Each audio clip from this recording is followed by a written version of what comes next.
नमस्कार दोस्तों, आज की इस वीडियो में हम ओस्टियोपोरोसिस के बारे में बात करेंगे, जो कि एक आज के समय में एक बहुत ही कॉमन बोन डिजीज़ है। ये क्या होता है, क्यों होता है, किसको ज़्यादा होता है, इसके लिए हम क्या करें, इन सब के बारे में इस वीडियो में हम बात करेंगे। दोस्तों, आगे बढ़ने से पहले अगर आप हमारे चैनल में पहली बार इस वीडियो को देख रहे हैं तो इसे जरूर सब्सक्राइब करें और बेल आइकन भी दबा लें ताकि नए वीडियोस के नोटिफिकेशंस आपको मिलते रहेंगे। तो ओस्टियोपोरोसिस एक्चुअली होता क्या है? ओस्टियोपोरोसिस एक ऐसा डिजीज़ है जिसमें बोन मास डेंसिटी उसमें कम हो जाता है, जिसकी वजह से बोन वो कमज़ोर हो जाता है। तो इस चीज़ को सिंप्लीफाई करने के लिए मेरे पास ये दो सामान है। एक मेरे पास ये है पेपर वेट, ठीक है, ये सॉलिड है और थोड़ा सा वेट भी है, ठीक है, और ये काफ़ी हार्ड है। और मेरे पास ये एक स्पॉन्ज है। जैसे कि आप स्पॉन्ज के बारे में जानते हैं, ये पोरस होता है, यानी कि इसमें छोटे छोटे छेद होते हैं, जिसकी वजह से ये इसका डेंसिटी कम होता है, ठीक है, और ये हल्का भी है और ये कंपैरेटिवली कमज़ोर भी है। तो एक हेल्दी बोन है वो इस तरह से होता है जिसका बोन डेंसिटी काफ़ी हेल्दी है, काफ़ी अच्छा है, जिसकी वजह से ये काफ़ी मजबूत होता है और ये जल्दी नहीं टूटता है। तो ये एक हेल्दी बोन हो गया। और ये मेरे पास जो स्पॉन्ज है ये दिखाता है कि ये एक ऑस्टियोपोरोटिक बोन है, ठीक है, जिसमें कि बोन डेंसिटी काफ़ी कम हो गया है, ये पोरस हो गया है और ये कमज़ोर हो गया है, जो कि आसानी से टूट जाता है।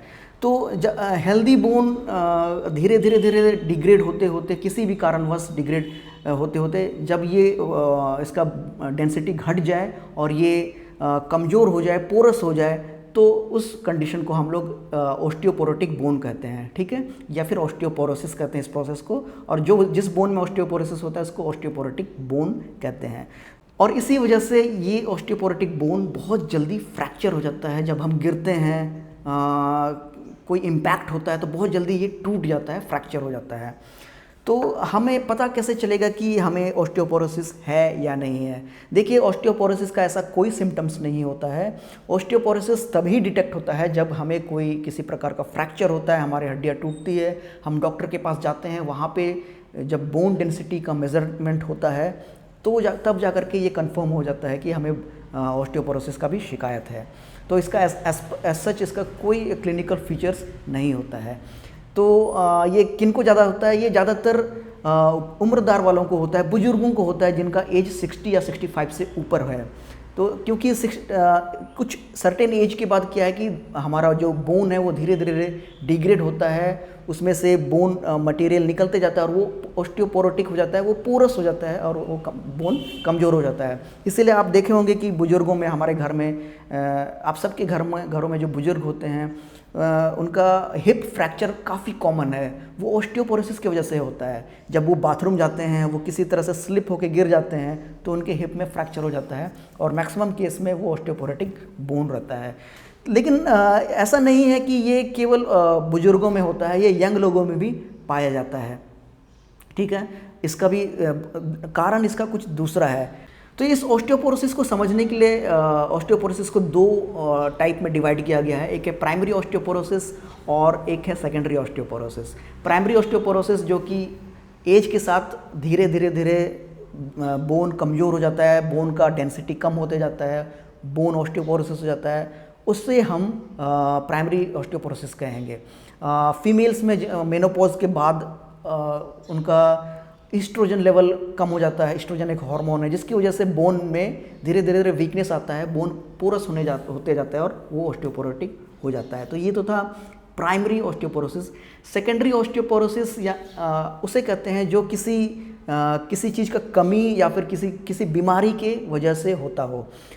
यूजुअली यंग लोगों में जो ओस्टियोपोरोसिस होता है वो सेकेंडरी ओस्टियोपोरोसिस के वजह से ही होता है। इसका क्या कारण हो सकता है? शरीर में कैल्शियम की कमी, शरीर में विटामिन डी की कमी, इन सब की वजह से हमारा बोन में लगातार कैल्शियम का सप्लाई बना रहना चाहिए, जिससे बोन का जो डेंसिटी है वो बना रहता है।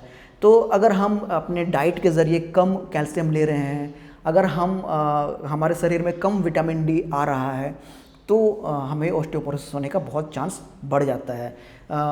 विटामिन डी के लिए तो आप जानते हैं कि इसका कोई फूड सोर्स नहीं होता है। ये सन रेज़ के ज़रिए ही हो सकता है। तो सुबह सुबह कोशिश करें कि आप अपने शरीर को सूरज की रोशनी में आप उसे एक्सपोज करें, जो हमारे शरीर में कैल्शियम को स्टिमुलेट करता है फॉर्मेशन में, और वो हमारे बोन को मजबूत करता है। और भी इसके दूसरे दूसरे कारण हैं।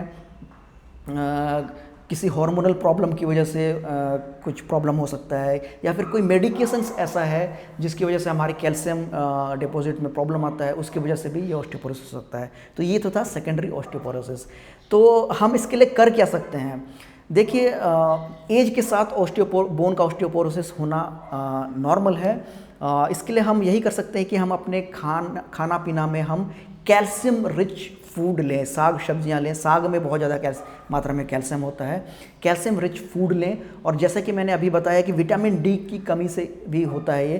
तो हमारे शरीर को भरपूर मात्रा में सूरज की रोशनी चाहिए। सुबह का सूरज का रोशनी में सबसे ज़्यादा विटामिन डी फॉर्मेशन होता है हमारे शरीर में। तो सुबह सुबह आप हो सके तो अपने शरीर को सूरज की रोशनी में एक्सपोज करें, जिससे कैल्शियम का फॉर्मेशन होगा और शरीर में, और बोन मजबूत होगा। इसीलिए जब भी कोई न्यू बॉर्न बेबी, जो इन्फेंट्स होते हैं, बच्चे नए नए जन्म लेते हैं, तो उस बच्चे को धूप में उनके शरीर को एक्सपोज किया जाता है, जिससे उनका बोन मजबूत होता है। ये हमारे दादी परदादी लोग से हम ये सुनते आ रहे थे, लेकिन इसका साइंटिफिक रीज़न यही है कि ये हमारे शरीर में कैल्शियम फॉर्मेशन को ट्रिगर करता है, जिसकी वजह से हमारे बोन इससे मजबूत होता है। तो जिनका उम्र हो चुका है उनको थोड़ा सा ज़्यादा ध्यान देना है अपने खाने पीने में, और आप एक्टिव रहें। आप अपने शरीर को फिज़िकली एक्टिव रखेंगे तो भी बोन इससे मजबूत होता है। तो ये बहुत सारे फैक्टर्स हैं जिसकी वजह से ऑस्टियोपोरोसिस को हम कंट्रोल कर सकते हैं, इसको मैनेज कर सकते हैं। लेकिन एक उम्र के बाद ऑस्टियोपोरोसिस होना नॉर्मल है, ये हर किसी के साथ ये होता है, लेकिन हम इसको थोड़ा सा मिनिमाइज़ कर सकते हैं। तो उम्मीद करते हैं आपको ये वीडियो पसंद आया होगा। इसके साथ साथ ऑस्टियोआर्थराइटिस एक कंडीशन है जिसमें हमारे नी को सबसे ज़्यादा अफेक्ट करता है। वैसे ये हमारे हिप को भी अफेक्ट करता है, दूसरे जॉइंट्स को भी अफेक्ट करता है। तो अगर ऑस्टियोआर्थराइटिस से रिलेटेड आप वीडियो देखना चाहते हैं तो इस वीडियो के लास्ट में मैं वो लिंक मैं दे दूँगा, या फिर मैं लिंक डिस्क्रिप्शन में दे दूँगा, जिससे आप ऑस्टियोआर्थराइटिस से रिलेटेड वीडियोस आप देख सकते हैं। तो कैसा लगा ये वीडियो? अपना राय, अपना कमेंट जरूर कमेंट बॉक्स में दें।